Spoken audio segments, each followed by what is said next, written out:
Beneath the Miso factory. The village of Narayama was not marked on any map. A sleepy town nestled deep within the forests of Aomori Prefecture, it had long been forgotten by the march of time. The roads that led to it were narrow, flanked by towering cedar trees, and often blocked by snowfall in the winter.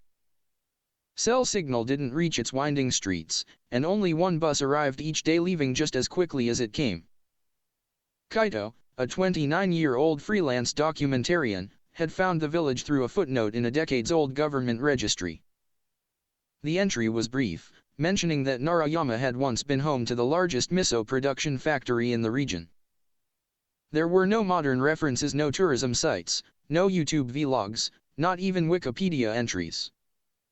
It was a ghost on paper. That made it perfect for his new series, Vanishing Japan. Kaito wasn't just looking to film ruins. He wanted stories. The kind of unearthed truths that clung to old stone and rotting wood like mold. Narayama seemed ripe for it. He packed his gear, camera, batteries, flashlight, audio recorder and boarded the early train north. The arrival. The train left him at a dusty platform in the nearest town, from which he took the lone bus through the mountains. The driver, an old man with sunken eyes and a crooked jaw, didn't speak a word. When Kaito asked about Narayama, the driver stared ahead, his fingers tightening on the wheel. The ride took nearly an hour, winding through thick forest paths and hairpin turns. When they arrived, the driver didn't stop directly in the village. He let Kaito off at a fork in the road, pointing toward the trees. "Narayama's that way," the man muttered. "Won't be back tomorrow?" Kaito asked when the next bus would come. "Not sure, it should." And then he drove away.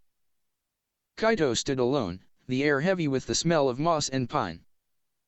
He walked the dirt path for 15 minutes before the first rooftops came into view.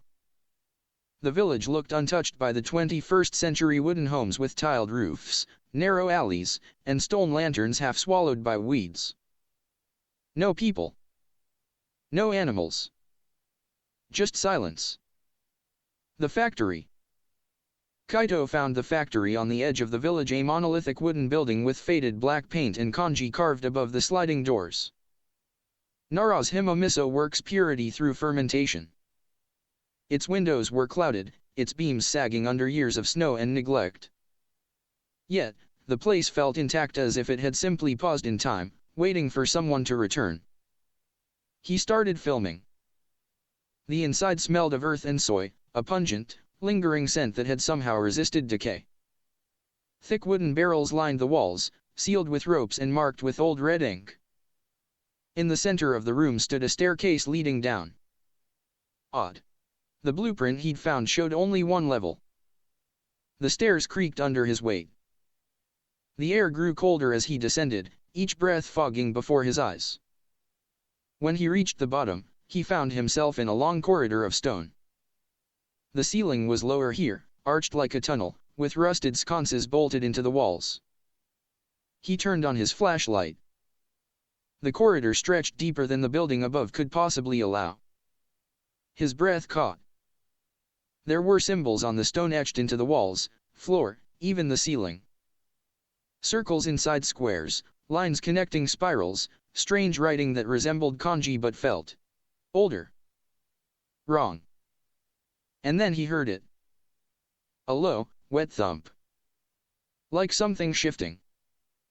Breathing. He turned off the camera, suddenly aware of how loud it was.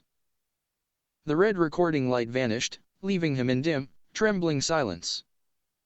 Another sound. Whispering. Soft, indistinct. Like many voices speaking just beyond understanding.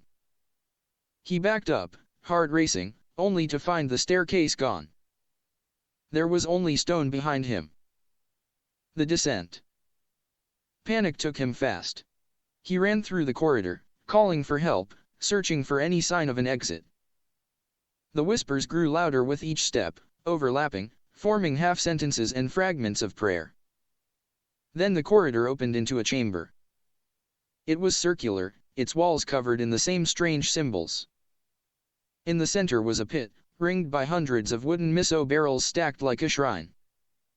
Each one was sealed tight, but they twitched, bulged, shifted. Something inside them moved. He approached one, unable to stop himself, and peeled away the rope binding it. The lid fell open. Inside was no miso. There was flesh. Pink. Wet. Twisting in pulses. Like muscle without skin. An eye opened in the center of it, a human eye, bloodshot and wide with horror. He screamed. From above, something dropped into the chamber. It was humanoid, but gaunt, its limbs too long, its joints bending the wrong way. Its face was stretched, mouth sewn shut with twine, but its eyes were wide and frantic. It pointed toward the pit. And then more came. Dropping from the ceiling, crawling from the barrels, slithering from cracks in the stone. Dozens. All silent. All staring. One stepped forward and reached out a hand long, cold fingers brushing Kaito's cheek. He blacked out. The return. He woke in the factory. Sunlight streamed through the windows. His gear was scattered, camera, flashlight, everything but intact. He ran out into the village, expecting to find help. Instead, he found people. The villagers had returned. They were standing in the streets, watching him. Smiling. Too widely. He asked them what had happened, but they didn't answer. One old woman reached out and touched his forehead gently. "Welcome back," she whispered. His phone had a signal. No missed calls. No messages. No time had passed. He boarded the next bus and didn't look back. The video. When he got home, he reviewed the footage. The camera had recorded everything. The descent. The symbols. The flesh. The beings. But as he watched, he noticed something else. A face. In every frame, just behind him, in reflections, in shadows, in the shine of the stone. A figure followed him through the tunnel.